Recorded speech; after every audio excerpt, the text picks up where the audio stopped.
Good evening, good morning, and good night. Welcome to Inappropriate Radio. It's your host, Shauna. Let's get into this.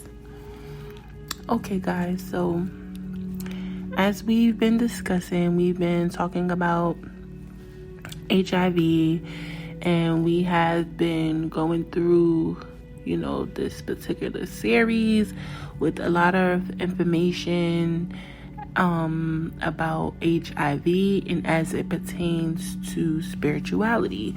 Now, I don't know if you guys tuned in yesterday, but today is going to be one of the last segments on HIV, and I figured that this topic would be one of the good ways to wrap up this series. If you want to go on YouTube, soon you'll be able to find this entire series under one tab. So you can know where the HIV series starts and begins. You'll actually see it because of the titles of the videos, but just to make it a little more organized, I figured that that'll be best to do. But just give me a minute because there's a few things that I wanted to do to kind of keep this thing organized here. But so the topic today is about the God gene. It's called the VMA T2. It's a neurotransmitter.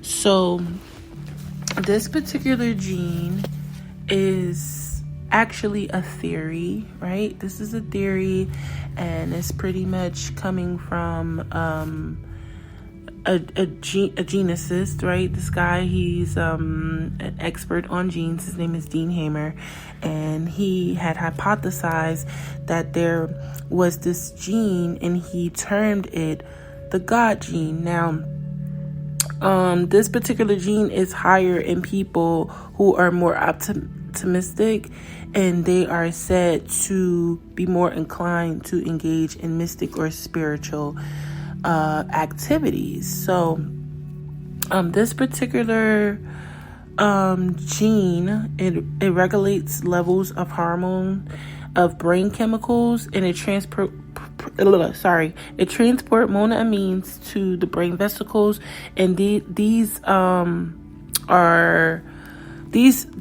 what it's transporting is serotonin, dopamine, norepinephrine, and histamine, right? It plays a role in regulating brain activities associated with mystical beliefs. Now, this is a protein, and like I said, it's a transporter, right?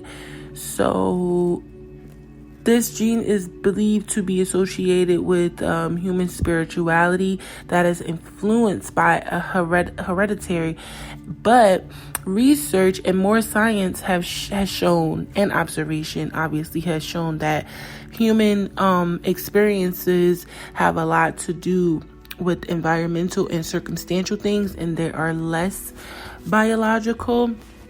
This gene has been connected to opioid dependence. Now, why I find that to be interesting is because a lot of people who are spiritual, they have undergone some sort of narcotic experience prior to their spiritual awakening, right? Now, these events are considered to be behavioral, genetic, neurobiological, psychological, and spirituality is said to be partially inherited. So what that leads me to believe is that pretty much everyone who has this gene, and by the way, there's not a lot of information on this particular mutation, if it is in fact a mutation or if it is an enhancement to the genetic code. There isn't much information about if it's related to other genetic dispositions or mutations. Couldn't find anything in regards to HIV and how it may be related to this particular transmitter. There's nothing stating that a particular race has this mutation in abundance over others. There's nothing about this gene that has confined it to one particular geographic location. Now, remember, this is a theory, right? It hasn't been proven. Of course, theories need to take time. We often look at longitudinal studies to determine the effectiveness of the results, right? And obviously they can be skewed, especially if this is new research. We have to give evolution the opportunity to present itself and deem this a theory or a fact.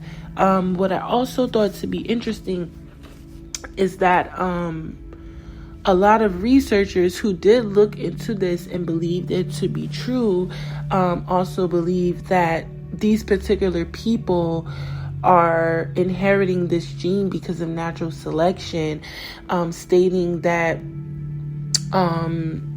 natural selection has decided to pick these people by way of this gene because the human experience allows us to have innate positivity, and we are by right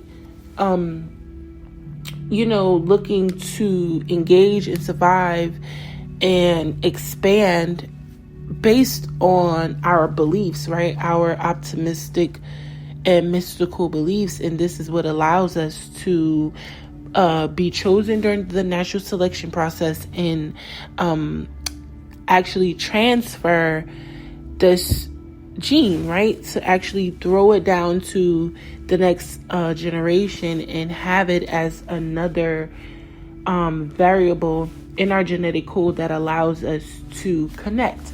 Now, also, because I know I discussed opioid dependence, cocaine and smoking were two of the things that was connected to this particular gene default. Like the people who smoked and were cocaine dependent had impairs, right? The people who smoked and had the cocaine dependence, there were impairs in lower instances of this particular gene for those individuals. Like it was less of this, the presence of this. And by the way, when I was looking, I was trying to find out if, like I said, if everyone had this, if it was confined or abundant in one race over others, and there was not one. So what that leads me to believe is two things. More research needs to be conducted to determine where this gene actually come from and what it actually means. And two, it also makes me believe that we all have this gene, but it needs to be expressed when we begin to practice spirituality and have a particular set of religious beliefs, right? Because religion is spirit and action, right? Because you can have the spirit where you believe, but that's one portion of spirituality. Your behavior and how you carry out those beliefs is totally independent of what you think, right? So I found that to be pretty interesting, because I know a lot of people will probably be like, what? Like, this literally has nothing to do with me and what I'm doing and how I think, and I don't have those genes. But because research is still being conducted, this is something that we don't know. But I wanted to discuss this because this is mainly to the conscious religious and spiritual communities, because they even said that even people who practice astrology and all those different sorts of divination and different types of spirituality also have this gene, right? So this is across the board. So this again alludes to the fact that your ability to elevate on a higher spiritual level has a lot to do with your genetic makeup, environmental factors, and your tenacity and temperament, and your overall sustainability and desire to engage in behaviors that are on the higher end of the frequency scale. Now, they actually have inhibitors that block these neurotransmitters from functioning and doing their job, and alterations to those transmitters can affect levels of the multiple types of neurotransmitters that you have. So this will result in brain alterations and how your brain functions. So I think it's really important for us to stay in tune with what we believe and what we affect, because I believe if this genetic mutation is actually a thing, right? Because there's a VMA1 and then there's a VMA2. Now, the VMA2 is said to be connected to those who practice spirituality and have higher levels of commitment to religiousness, mystic beliefs, events, and activities, right? So if this is actually a thing, then I think it's important to, practice the ability to, like I said, sustain this belief and maintain this particular lifestyle and religious belief set, because doing anything that goes against that will actually act as an inhibitor to this particular gene if this is an actual thing. Now, there is a 1 and a 2.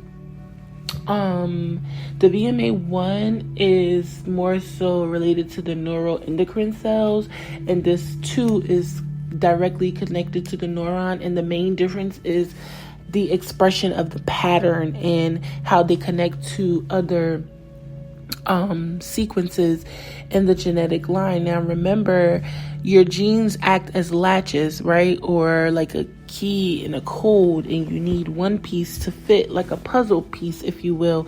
And if something is missing, it won't latch on correctly. So again, I think it's really important to start being more conscious of how we operate, how we think, and how we move about, because we don't know the actual biological effects it has on us.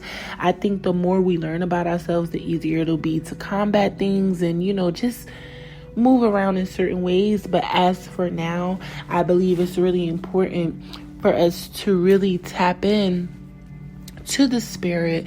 And tapping into your spirit doesn't have to be church. It doesn't have to be the masjid. It doesn't have to be the Kingdom of Hall. It doesn't have to be a religious building. It could just be you simply opening yourself up to the possibilities of the universe and believing that there is something greater than yourself pushing you and creating a better life for you, and you're co-creating with that particular whatever this is. I know that's where a lot of people get lost and confused, but yeah, this is a thing. It's really interesting. Like, the research for this series has really been blowing my mind, and I am looking forward to being even more stunned, because I know a lot of information is out there for us to learn, and whatever resonates with us is something that we tend to believe or look more into.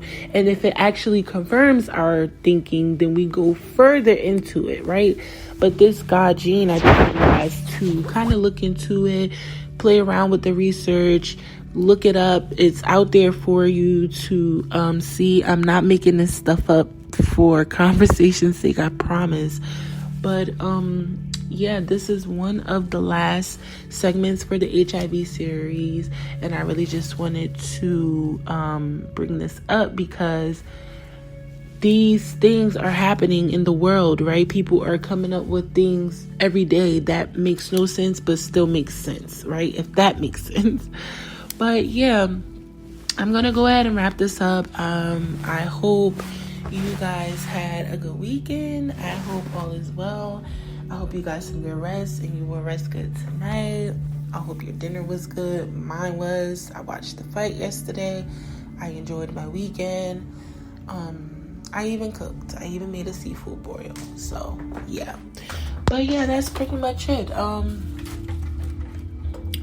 Yeah. Spring is here.